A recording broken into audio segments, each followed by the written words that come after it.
Okay, hello everybody. Welcome back. We're the second lecture of the first day. Um, let's get right into it. I have to turn my fan down so it doesn't pick up the noise.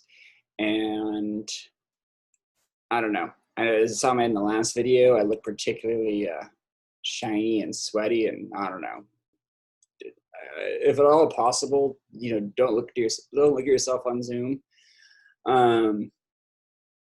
But at least now that I'm up in the corner, I can have a better time not seeing every pore in my face when it's a smaller screen. So let's get right into putting up this screen. Anyhow, that's enough ramblings at the beginning of this. Our first lecture is about native Californians, and it's unfortunate that one about hour-long lecture is really going to cover somewhere 10,000 years of human history before Europeans arrived. We really kind of got to move quickly, and well, what we're going to get into why that exactly we only know. We don't know that much about Native American history, and that's actually the first. We have a list of learning goal questions here, which you're going to see. Usually, I'm not going to go through these. If this was a regular in-person class, we would review at the beginning of each lecture. We would review from the last one, go over the learning goal questions, and it's a pretty effective way to kind of put repetition in and you guys to remember. But that's also requires sort of a back and forth discussion, which we can't do over a video. So usually I'm not going to necessarily reference the learning goals, but the first one right here is why do historians have such a difficult time piecing together Native American history? And this gets to why why this is such a short part of the class of such a large piece of history. We don't know that much about Native American history. It's Native Californian history. There's a few reasons for this. And I remember, like, I never took, when I was a student, I did not take any classes that specialized in Native American history. I took some definitely classes that covered stuff, but when I started teaching, I knew this was going to be a weak spot for me. Like, oh, I'm going to have to do research. And, as I did lots of research, I'm like, why do I still not know more of this? And in looking at why we only have scant pieces of history, it actually says a lot about the Native American experience. So before we even get into this stuff about what we do know about Native Californians, I'm going to get into why we know so little about Native Californians. So reason number one, something called the Columbian Exchange. This began with Christopher Columbus. In 1492, Columbus sailed the ocean blue and arrived in the Caribbean. And Columbus was definitely not the first European to get to the New World, to the American continents. But he would be the first to have prolonged contact. There's quite a bit of evidence that there were some Asians, but Japanese, and perhaps even some Indian, like Indian people who that perhaps had visited. Their sort of long and sort of complicated why pieces of pottery. There was this custard apple seed that only is native to California. That was something like 6,000 years old that they had found in India. Like, how the hell did this get here? The sort of things like that. But the big difference with Columbus of why things changed, obviously he did not discover anything, but he stayed for a long time, went home, came back and brought more people, and started this long-going exchange between the East and the West, the Eastern Hemisphere and the Western Hemisphere. And all of, that meant all of these things that had been cut off, the Eastern and Western Hemisphere had been, for the most part, cut off. There had been little tiny pieces of contact. But now fruit was going back and forth. Tomatoes, corn, potatoes, those are all things that are native to North and South America that, Europe and the Eastern Hemisphere didn't have. All that stuff is going over there, coming over here. The coffee bean. We think of coffee as being such a great, sort of South American thing, but it's something that was sort of native to the Middle East. That is being, but it turns out it grows very well in the Americas. But also, bananas is another thing. We think tropical bananas, stuff like that. That's something native to the Eastern Hemisphere that was brought over. Animals are going back and forth. Horses, there were long time ago. Archaeologists think there were horses that were native to the Americas, but they have died out. So for thousands of years, tens of thousands, perhaps even more, there were no horses, until Europeans had brought them over here. So there's this exchange going back and forth, and of course, along with that exchange, there were diseases.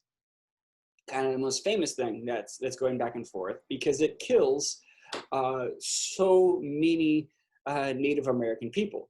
There were, and we're really now starting to realize how many people it was. At the time, they did not.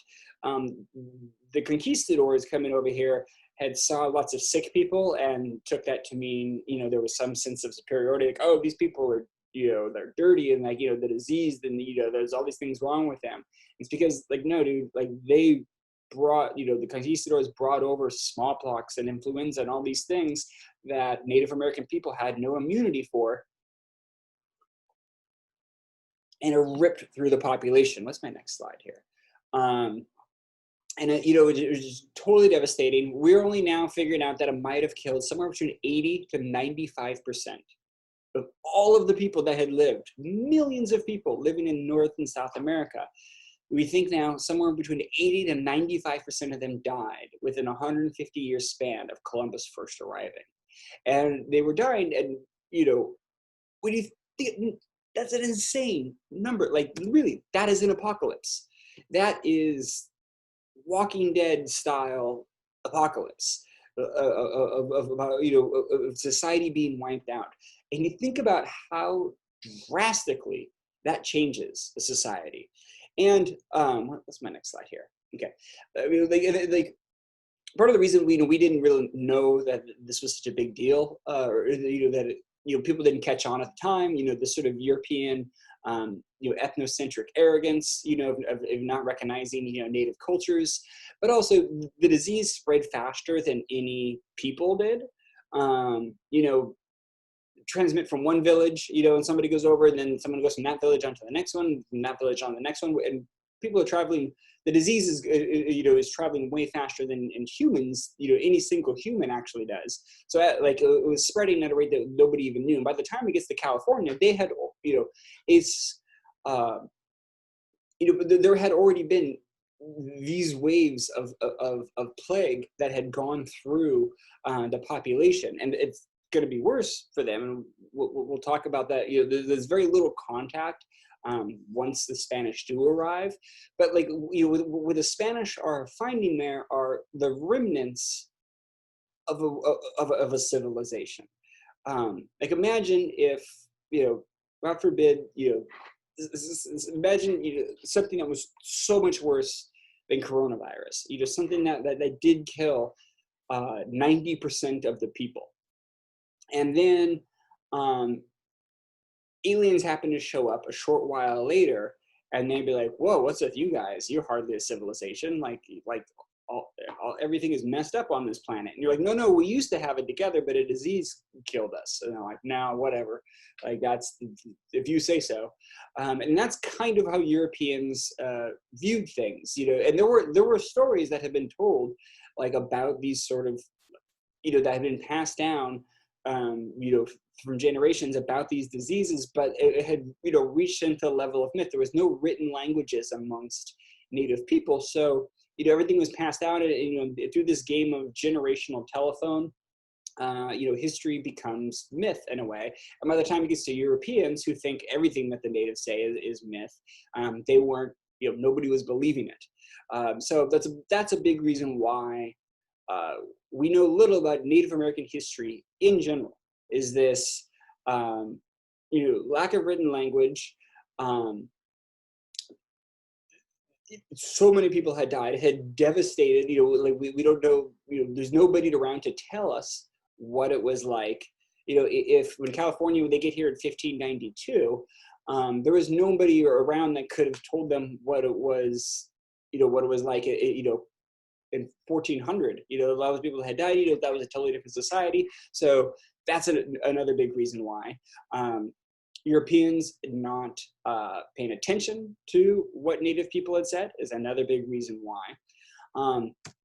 And this also goes into the next kind of big thing here. So that's really in this early years of contact between Europeans and Native people, poor communication, and so many people dying. But then things would get worse later into the American era. By the 1800s, Americans were changing their Native American policy. America had long had this policy of putting Native people onto reservations, and basically, if they don't go onto the reservation, they would be killed or picked up and rounded up and put onto reservations. We will see how some of that works once the Americans take over in this class, which is a little bit ways down the road. But this is, but we're to look at that in 1850. This is still, even another 40 years after that, when what was called the Dawes Act was passed. And this was seen as being a kinder, gentler way to deal with Native people, being like, hey, maybe we shouldn't kill them or put them on the reservations. They should also be allowed to join American society. So they made it, so this law allowed for like Native people to become citizens, and it was seen as, again, supposed to be a better thing to be done. Unfortunately, this is one of those classic cases of sort of the liberal progressive people making things worse, thinking that they were being the kinder, gentler. They were literally, there's a group called Friends of the Indians. They were literally called themselves Friends of the Indians. But in trying to save Native people, they were forcing them to become like white Americans. There was actively stuff in this law to eradicate Native culture and teach them to be like Native people. And this sounds, to our years in 2020, that of course sounds, just a monstrous thing to do. But at the time, it was like, okay, we can kill these people, and then they moved on to like, oh no, we're gonna try to save them, but force them to be like us. And that really only lasted to the 1930s, and then we start getting more on the path that we're on now. Mistakes still made, but we at least be like, oh, maybe it's okay to allow them to keep their culture, and they can be Americans.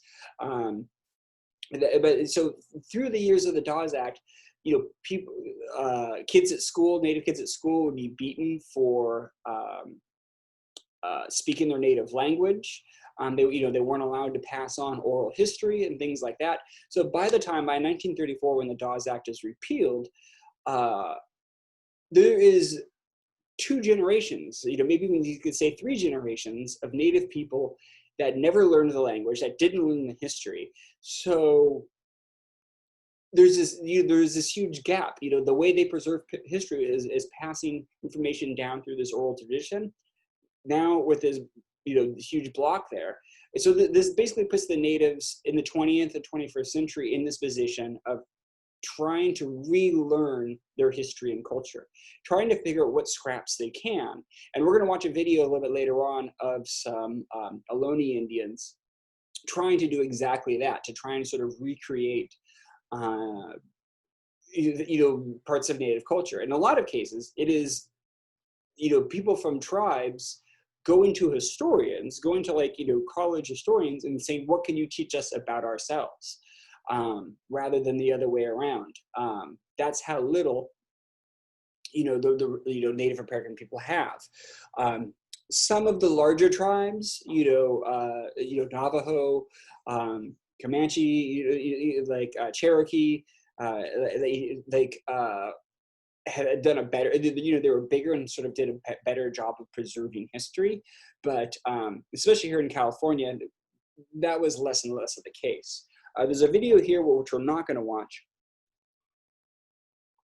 about a lady out near Sacramento who is, unfortunately, she's probably passed by now. This video was made 10 years ago, and she was like 93, like when the video was made. And she's trying to preserve her language. She's the last speaker of the language, and she's trying to type out, basically make a dictionary of the language. And she's teaching it to other people in her family and things like that, but there's only so much, they can do.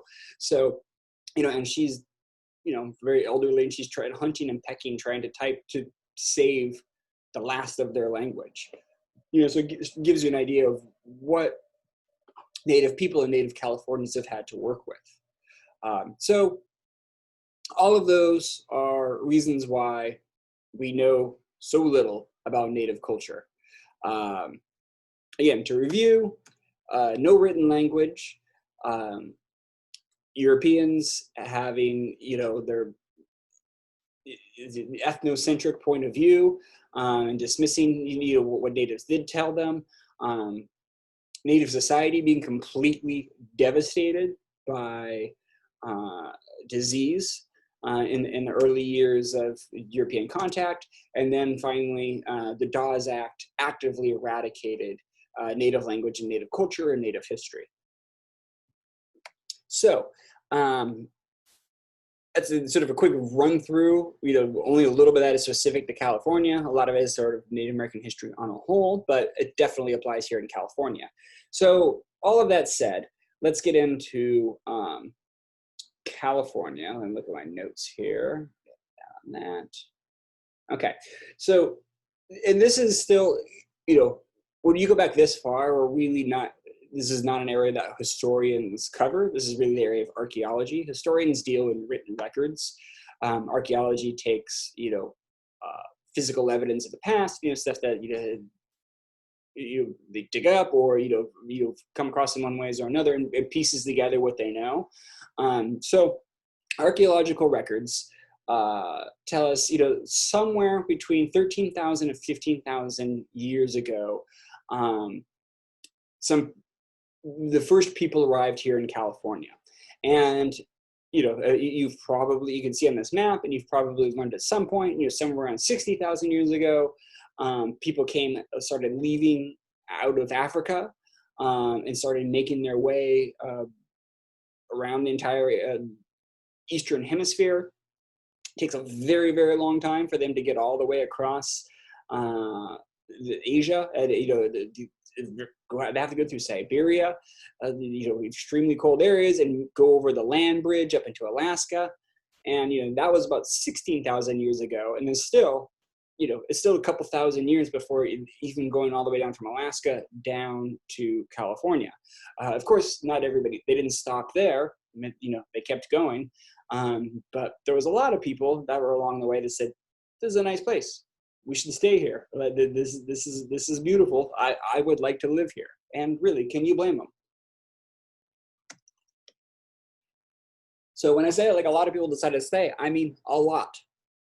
More people here, on the Pacific coast than anywhere else in North America. A lot of that has to do with temperature. It's very nice climate. It's very moderate sort of climate. Anywhere else you go, you're going to get lots of extremes in climate. So if you are Native people, you live most of your life, like exposed to elements in one degree or another. You want to do that in a temperate climate. So at least we could suspect that's one reason why people stay here as much. And that's somewhere between, somewhere around 100,000 to 300,000 people lived in what is now the modern borders of California, which again makes it the most crowded place that is in the now current United States. And it has just incredible diversity of people. I mentioned this in the last lecture about how many different kinds of people live here. There's sort of larger, tribes that, we talk about like the Sioux Indians as being a tribe. Like, no, that's like one huge confederation of people across the Northwest. Like the Sioux are, I should find them on this map. The purple stripe stuff, or along the Midwest, of this massive area.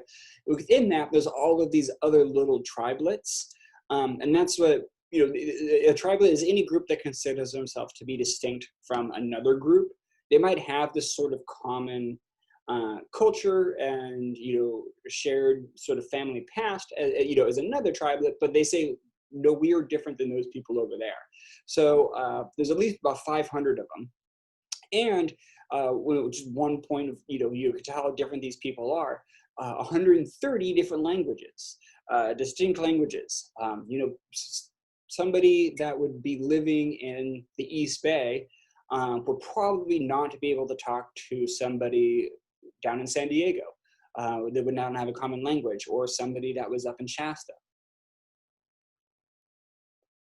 And there's a few reasons for this as well. There's a lot of natural boundaries in California. For one thing, there's a bunch of natural boundaries around the state. There's mountains or oceans or deserts that cut off Californians from the geographically from the rest of the continent. If there's a huge desert between you and if you're a person who lives somewhere around San Diego, it's a huge feat for you to walk to Phoenix, Arizona. You have to go through the Mojave Desert to be able to get there. People, over in what is now Arizona, are not going to be going across the desert for frivolous reasons. So there's a lot of stuff blocking us from off other people. There's also a lot of natural boundaries within California that has that separates and also makes a lot of separate microclimates. Like I said, the way of life that you would have if you were, living in the Mojave Desert is going to be very different than what somebody would have, living on the cliffs in Northern California, like Mendocino or something like that. The survival skill set would be completely different in those type of places. So because of all these sort of different environments, that helps explain why we have so many different kinds of people here in California. And this is slides. Sometimes I forget what's on my slides until I go to them. This is explains what I'm just saying. And on the map on the left here, you see a general breakdown. Like archaeologists have split California into different groups, and even that this isn't quite. This is sort of what I'm going on for. The names are different for the names of the group. But we're going to go through each of the groups and sort of say a little bit what was different about each of them. It's really just a quick run through of this stuff. The most broad overview that is possible. And honestly, it's an area outside of my expertise. Like I said, Native American history was never my big thing. So we'll start in the south, eastern part of the state, where the Mojave Sonora Desert is. One of the hottest places on the planet, definitely the hottest in North America. God, it feels like it's that in here right now. I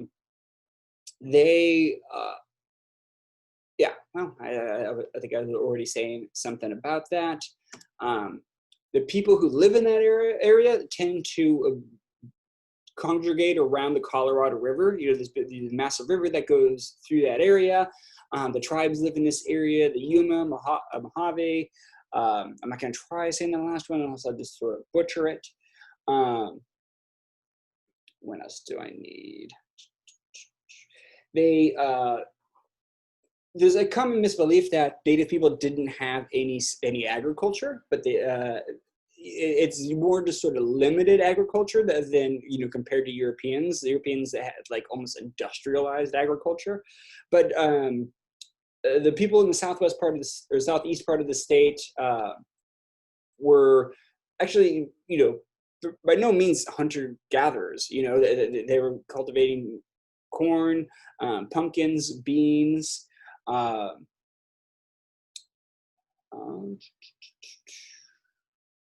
Yeah, many people from the natives that had at least part of their diet, be coming from these grown foods. The Great Basin area, which is actually sort of a misleading name in this. So I'm going to jump back to this map here. The Great Basin is sort of huge, dry desert region, like between the Rocky Mountains and the Sierra Nevada mountains. And, that includes like, Utah, Nevada.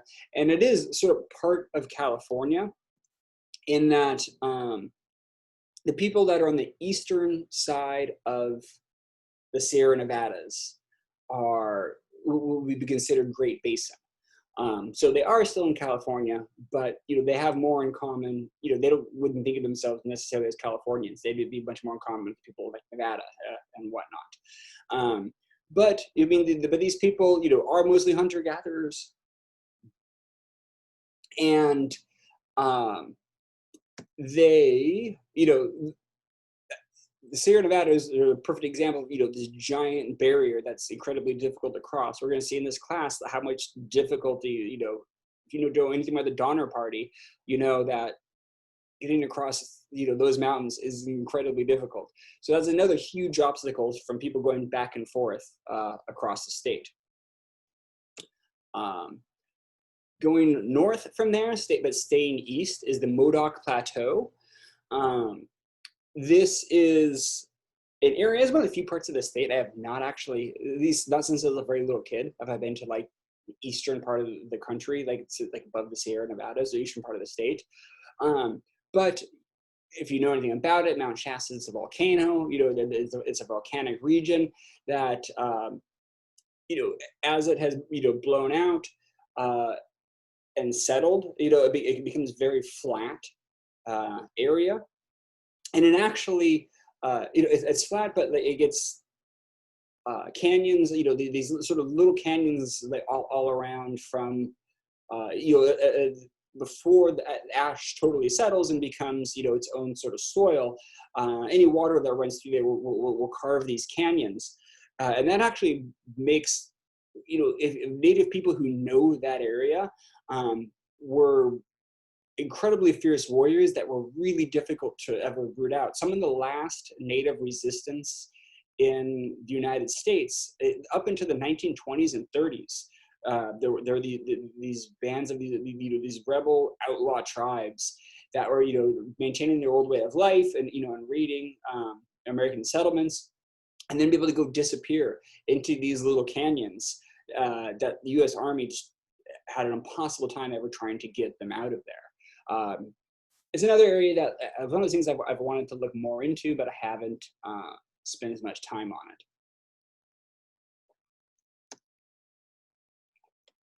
So now going west from there, but still in the north, are the Klamath Mountains. This is another barrier that would be separating off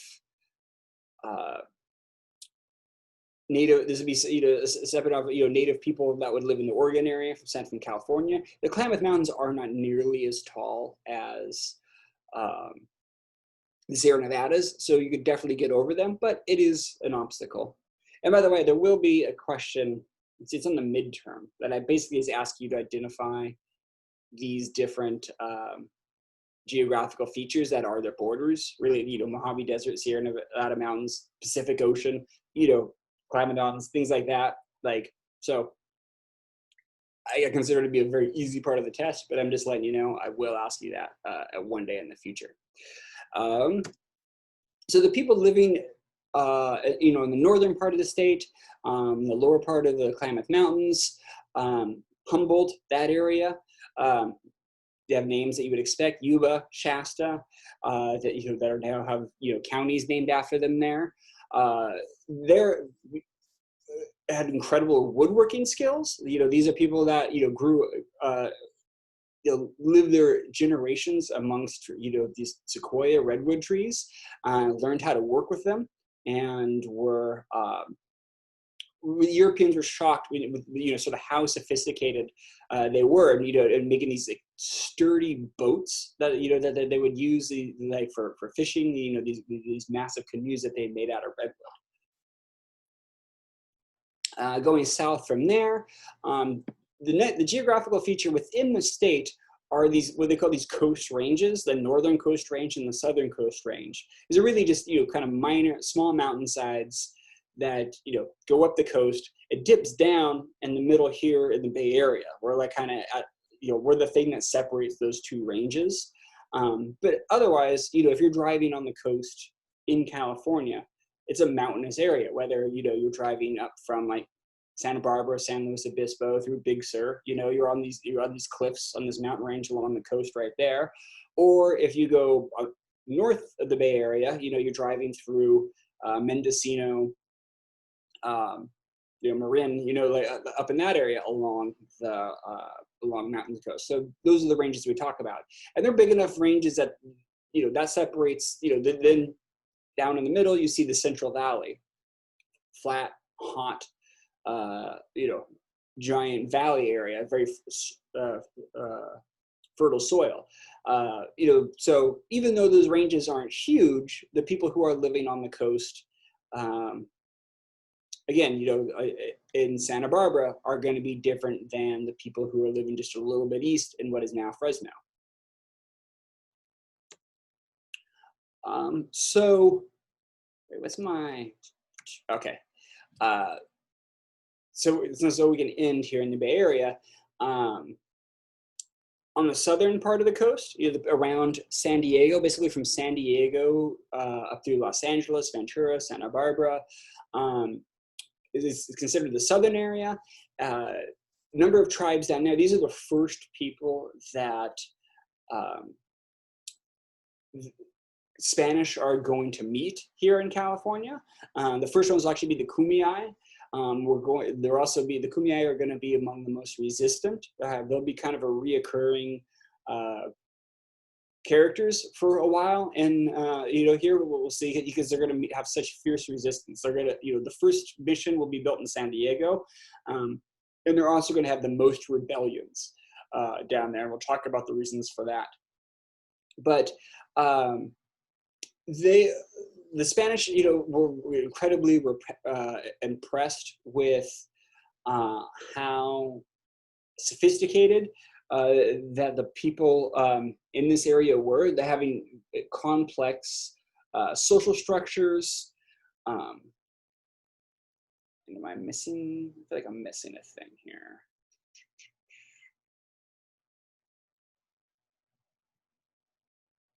No, I'm okay.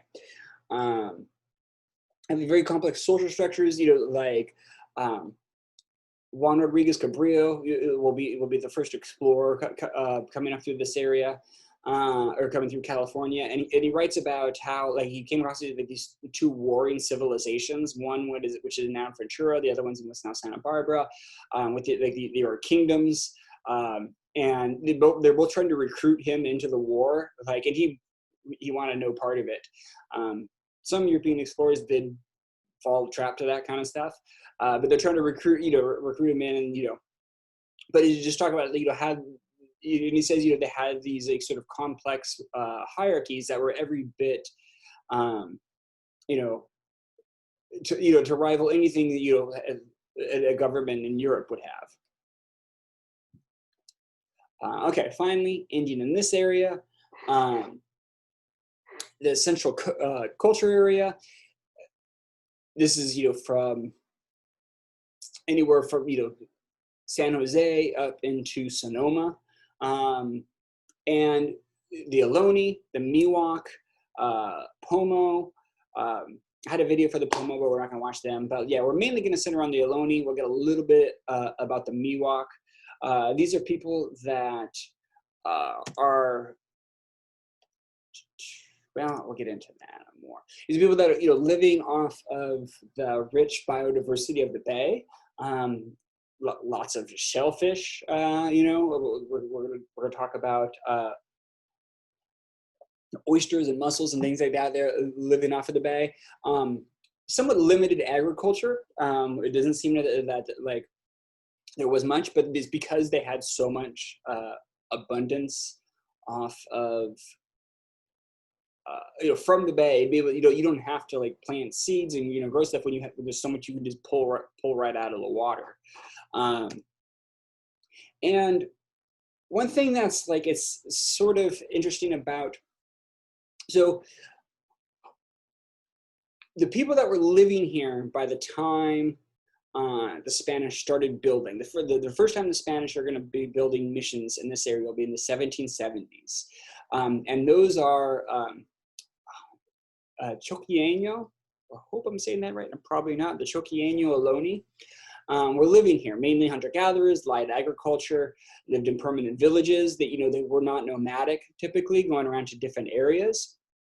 And sometimes people get this impression that those people had been living there for tens of thousands of years, the same people there in perfect harmony with their with their environment. And those would just happen to be the people that were there when the Spanish arrived. We have also plenty of other evidence that just like human beings all around the planet, there were wars, there were migration shifts, there were populations that absorbed other populations into them.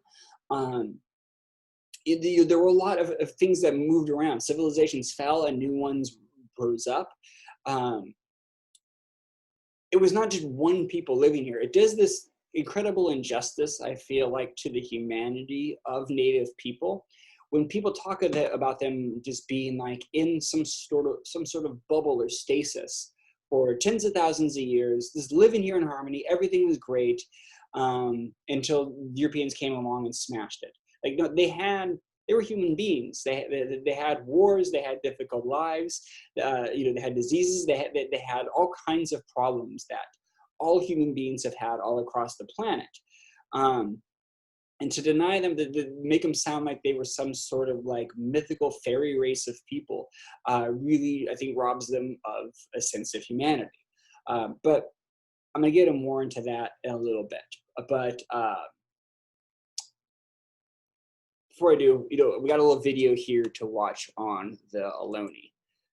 I realized I think I need to,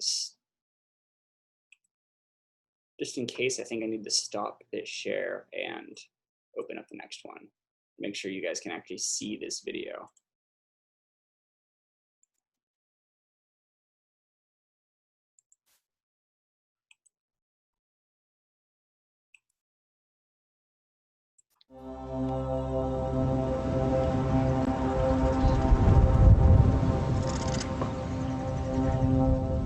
Thousands of years ago, others also called this place home. Its wonderful climate and abundant resources made for good living. It was at the heart of the largest population center north of Mexico. The culture that we call Ohlone was in place by about the year 400 AD.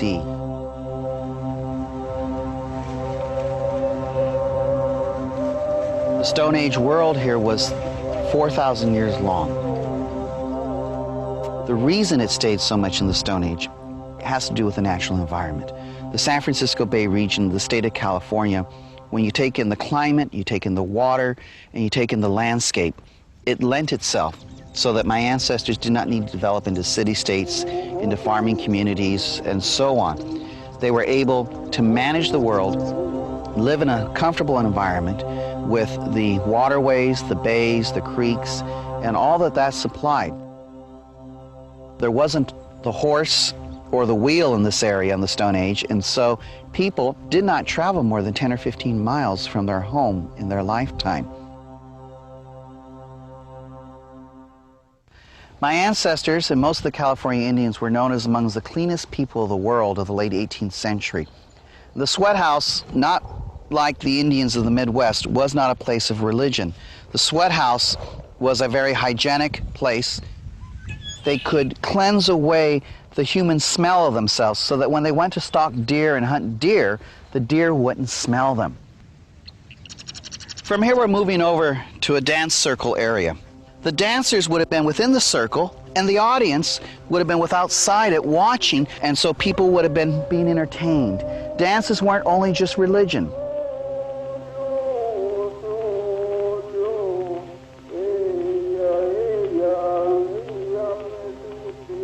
The Roundhouse was a public building that belonged to the community.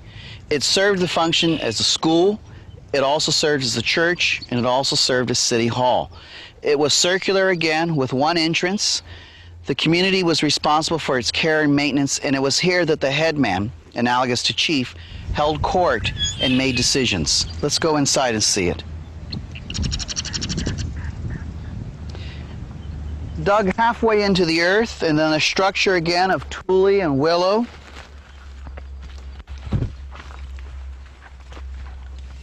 A structure like this could have fit 50 people in here for a town meeting, which is almost the entire size of the community.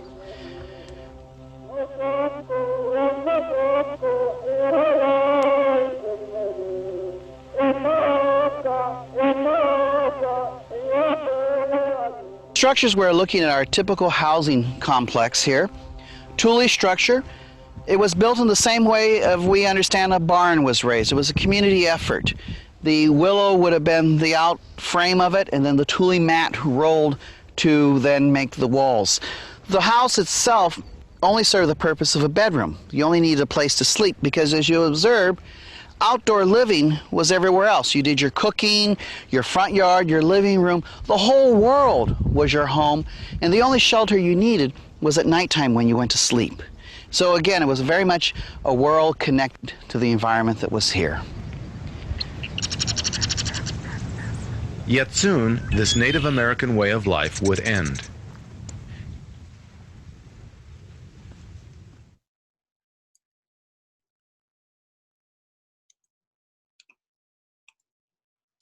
I might as well, there's another video we're gonna watch, and I might as well just open that up now. Wow. Have this instead of having me click over for a minute and then come back to the another one. It's another 5-minute video. This one a little better produced with less movies.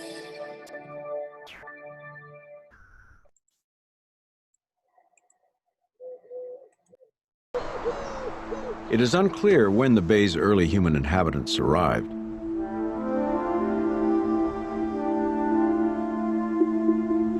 Were they the survivors of the vast era of change when the bay was formed? Or were they an entirely new people?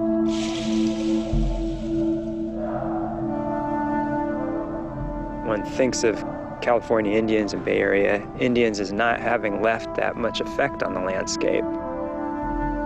But there were, up until recently, hundreds of fairly imposing, significant features, these shell mounds or complexes of mounds made largely out of shells. If you're living on the bay and you're throwing the refuse downwind from your village, after 100, 200, many, many years, a mound is growing. And your village is here now, and the mound is here. The rains come, your village gets wiped out. And you say, you know what? Let's go put some dirt on top of the mound and put our houses up there, and we'll start throwing the shells over there. This goes on for 4,000 or 5,000 years in the San Francisco Bay region. And the shell mounds themselves are really a testimony to the persistence and the kind of extent of native culture in the area. Previously, people gathered grasses as a staple. Now they also gathered the abundant acorns the oak woodlands provided. That and the rich supply of shellfish the vast bay produced. We love to imagine that this was wild land, There were a few Indians that every so often an acorn would fall off a tree and they'd snag it. But the fact of the matter is that this was a deeply cultivated land, that it was burned regularly, that burning affected the grasslands, it affected the brushlands, it fostered the right kinds of grasses, the right kinds of trees. I mean, they created an environment that was good for themselves. Around the estuary, as many as 20,000 people lived, speaking an astounding variety of languages, and loosely defined today into two groups: the Coast Miwok in the North Bay and the Ohlone in the east and south.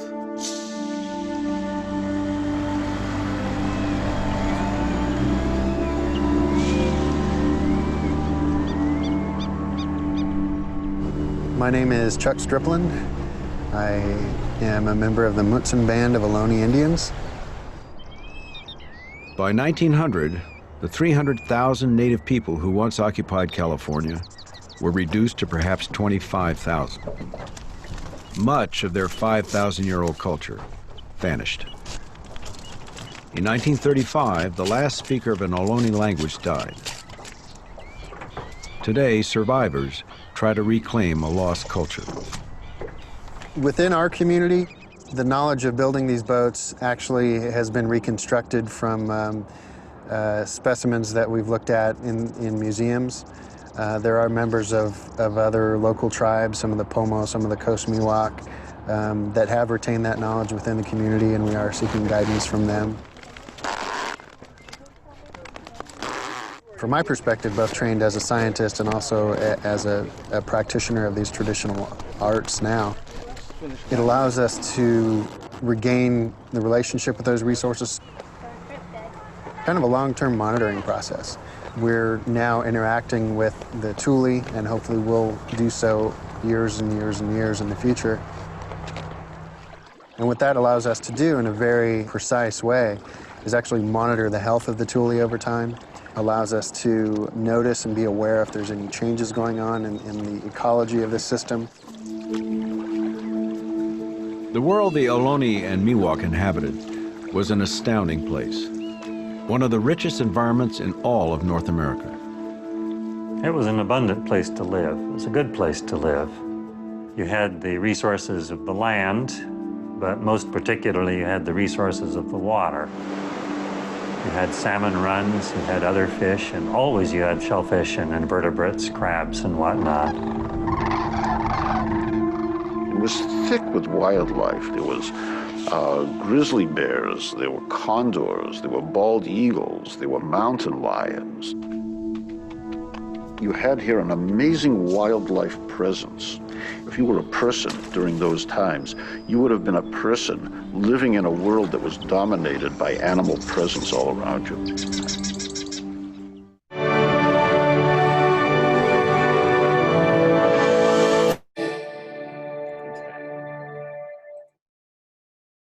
Go back to our other screen here. Whoops.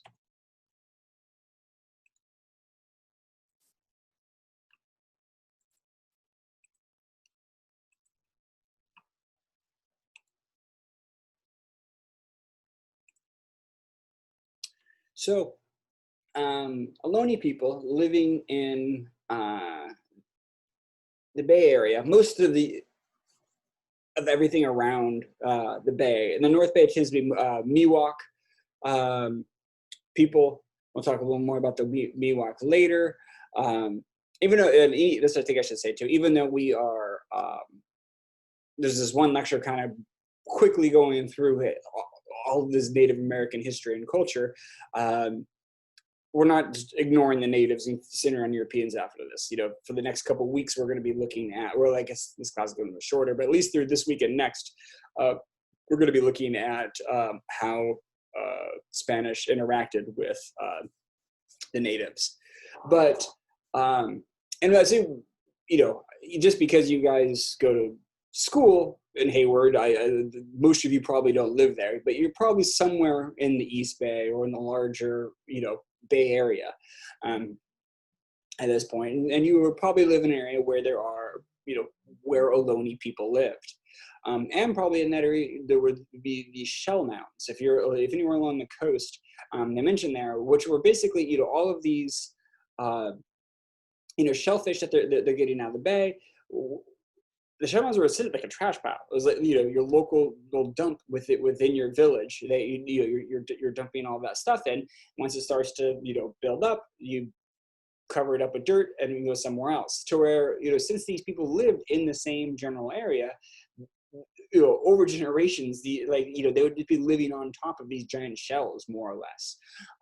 But every so once in a while, when they're doing construction somewhere around here, they'll find one of these shell mounds and have to stop construction and dig around to see if there's anything that's archaeologically relevant that we might need. And one of them was actually in Emeryville. The picture you're seeing below here.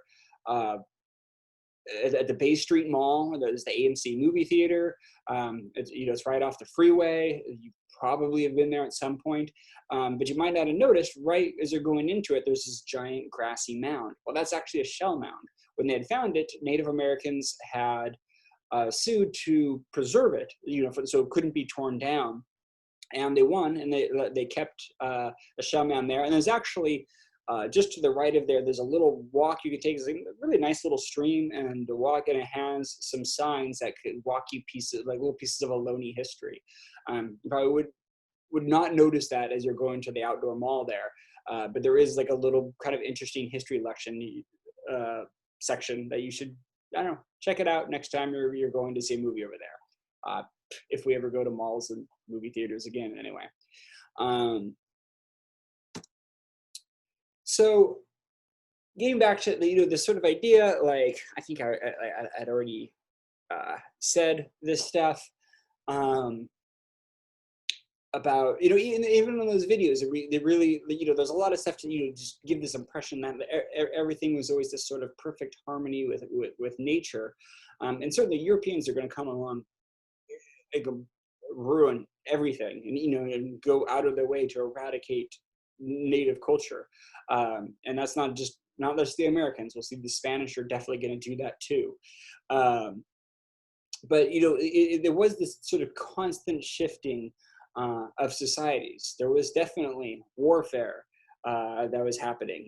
People were had been wiped out for one reason or another, and living in balance with nature is not as easy as you think. We think of living at balance with nature as like, you go out into the woods and you don't pollute. You take in what you take out whatever you bring in. We think about environmental sustainability, things like that. But if you're living your entire life trying to maintain, an entire society, you keep people alive, you have environmental sustainability takes on some interesting sort of complications. You have to start making cost benefit analysis for, you have to figure out exactly how many mouths you can feed, and don't go over that. Because too many children born one season could make future people, a few more people to feed today could make the whole tribe be hungry 10 years down the road. Pretty much all native tribes throughout California had some form of population control to make sure that they would not come out of balance. I mean, just like today, California, for all the rich abundance we have, resources are non-infinite, especially water, but also food. If you were living off of animals in the bay, say like the Ohlone living animals of the bay, if they pick out all of the oysters and Ohlone and shellfish out of their abalone, I'm going to say abalone, and pick all that out, then it doesn't grow back. You can't depopulate your food source with that. If you're living off of deer, if you kill all the deer, then, there's no deer to repopulate, and, you go hungry the next year. So they had to be very careful with this type of stuff and keep population control. And they had some sort of interesting ways to do this. The easiest way would be to prevent people from getting pregnant. You can imagine, we'll get into birth control in a moment, but you imagine it not necessarily being the most effective in this era. It's a lot easier to keep people getting pregnant in the first place. But as we know, abstinence programs don't really work in general. So there had been these sort of long, these sort of societal taboos and traditions and stuff that's even worked into the religion to, basically stop people from doing the horizontal mambo. There was, let me see here. Can't believe I used that phrase either. I did not plan on it. It just came out. So there were the sort of rituals that you would have that, like before deer hunt, men were supposed to fast from food and sex for long periods of time. And that was, you considered that otherwise it'll be unsuccessful in a deer hunt. And again, I'm only talking about some tribes doing things like this. Different tribes did different things. A lot of the northern tribes in particular had, men and women were only allowed to live in shared quarters during certain times of the year. Most of the year, they were kept separately. There was like a male part of the village and a female part of the village. And, only at certain times of the year where they, husband and wife even were allowed to share in these spaces. And it was a matter of, either with some sort of chief or some sort of, or spiritual figure would sort of say, okay, now it's time for, we should do this. And the things they're considering is how many babies have we had this year, for this to be able to happen. So, with abstinence was sort of worked into the society, these sort of taboos that you would not easily break. So like things that like, some tribes said when they're eating bear meat, if a bear had been killed recently and that's what people are eating, nobody has sex while bear meat is being eaten. And sometimes it would be like, if you had a child, a couple couldn't have they were not supposed to have a new child until the first one could walk. Or until the woman's no longer producing milk or something like that. So these sort of like these traditions of like how you space out when you're going to have children. There were, of course, means of homeopathic birth control, like drinking certain roots, like a root tea that can make both men and women, it's supposed to make men temporarily sterile. It's supposed to make women from being able to get pregnant. I cannot say how effective any of these methods were. Then, of course, there'd be spiritual songs and dances and rituals that were supposed to be some sort of birth control, things like that. Of course, there were also ways of inducing abortions. Where there were experts that would be able that could give you a herbal remedy that would induce abortion, and some more cases too, like heavy lifting, having women do, like if they're pregnant with a child they didn't want to have them do lots of heavy lifting, even having women jump off of high places onto their stomachs. And I know this is a little bit disturbing to talk about this in a way, but as far as I know, these were voluntary. I'm sure that might not always be the case, but it's really getting into an area that I don't know about, how often that this type of stuff would be voluntary. I've always seen it in that sense, but also I know patriarchy is not just a European thing. There was also means of ritual infanticide. If a child was born with some sort of deformity, and some cultures had twins that twins were considered to be sort of a freak of nature, and one of them would have to be killed. and I'm not going to go into sort of detail about how children were killed or anything like that. I know that this stuff was very rare for things like that. There were extreme cases and stuff that nobody wanted to do. I'm not trying to say these people didn't love their children. I'm sure it was incredibly difficult to do this type of stuff, but I'm bringing this all as a point of saying how hard of work it was, and how it was such everybody's responsibility to maintain this balance with nature. This is, what it takes for sustainable living. So again, it's this thing that it was not just like, unlike just like people's bodies just automatically worked on this perfect seasonal cycle, that wouldn't get pregnant at the right times. They were human beings and had to work at it. And they had figured out, what the area they live in could sustain. I'm getting even more tripping over my words than usual when talking about stuff like this. Is stutter even more than I normally do, just because it's a difficult subject to talk about, but I think that it's worth talking about. And I definitely do not want to give this idea that these people were just unremorseful baby killers. That's one of the worst things that can need to be said about their groups is like, oh, they don't love their children, which is just a weird, dehumanizing stereotype. And that's definitely not the case, and it's really probably heartbreaking to think about what, these different people had gone through for this. Okay. That's an awkward place to end. I don't know. And so at some point I'm going to have to come up with something better at the end of that thing to make it more of an up note. But that's the note we are ending on tonight. I will post the next video Tuesday or Thursday afternoon. We're going to get into Spanish arrival and exploration of California. All right. If you have any questions, please email me or let me know, or even comments.